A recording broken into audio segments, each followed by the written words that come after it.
successful businesses, technology, and consulting. She is currently an executive coach in tech and healthcare. As in her work, Stacy believes that the best way to predict the future is to create it. She is honored to be a member of Coastside Families Taking Action's founding council and is learning what it means to be an active anti-racist. Thank you, Stacy, for being here. Thank you, Allison. Thank you, Vix and San Mateo. Thank you for all the great work that you're doing. I have been increasingly inspired by the attention and groundswell that's happening with you. So, Allison, I sent you some slides. If it makes sense to share, that's great. If not, that's fine. I'll tell you a little bit about CFTA, why we were formed. We started in 2020 on the heels of the outrage over George Floyd's murder. We are a group of families devoted to making the San Mateo Coast a welcoming, supportive, active, and empowering place for children and families. We're working for a diverse, progressive, sustainable, and equitable coastside.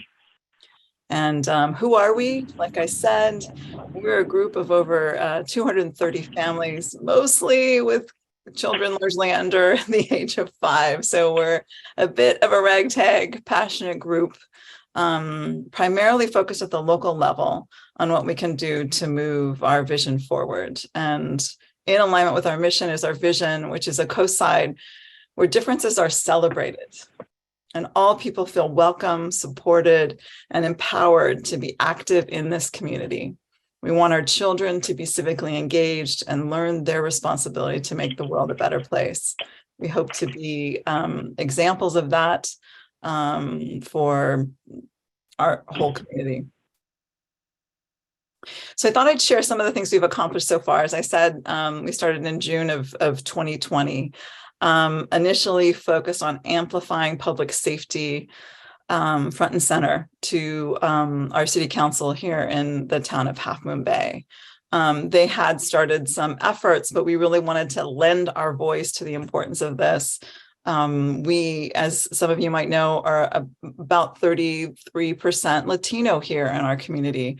And we, as an organization, carry a lot of stories of the fear and the lack of safety that our neighbors feel around interfaces that they have with our law enforcement community. And in the coastside, that's largely the sheriff's department. And so we advocated first and foremost for a program that was created on the heels of a murder in the Latino community, a tragedy. A woman by the name of a young woman, Yanira Serrano, was murdered nearly, could be 10 years ago now. And the Latino community put together a program whereby mental health intervention would look very different, that people with guns will not need to show up in event of crisis. And out of that was born a CARES program that has been funded both at the county and the city level. We're very excited about the pilot that's happened there. Really, we've just been a voice to amplify what we see. We're still asking for de-escalation as a primary stance in law enforcement, and transparency has not even started yet with regard to what the Sheriff's Department, we feel, owes us at a minimum under the RIPA Act.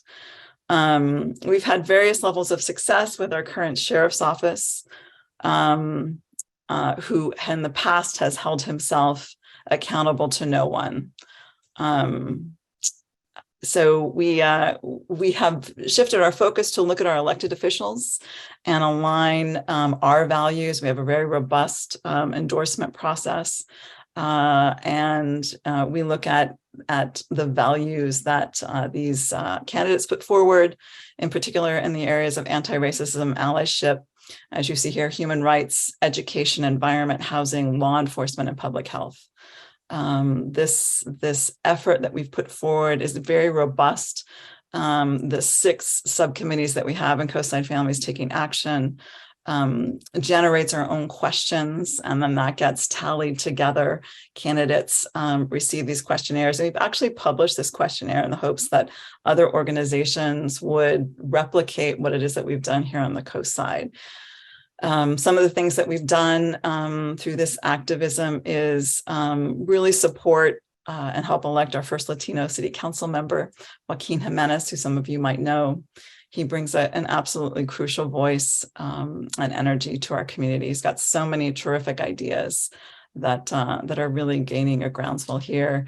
Like many in Fixin, we were actively involved in Christina Corpus's run for sheriff, and to look forward to her taking office. Currently, we're supporting Ray Mueller for supervisor of San Mateo County in this November's election. He has built tremendous relationships out here. And one of the things that we're very concerned about is equity in education. And the funding here through Cabrillo Unified School District is abhorrent. Anyway, we hope to build relationships that will stand the test of time to help move our collective community closer to our vision. And we are absolutely firm supporters of Fixin' San Mateo, because we feel that you have the best ideas to ensure that all of our residents in the county feel safe and protected members of our communities. We know that that is not the case today in our community here in Half Moon Bay. It brings us, and you don't need that slide, thanks.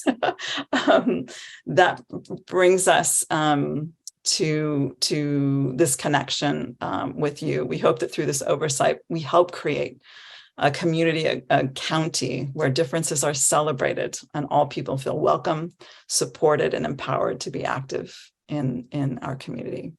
Thank you for having me, and thank you for all that you're doing to move this forward. It's incredibly meaningful work.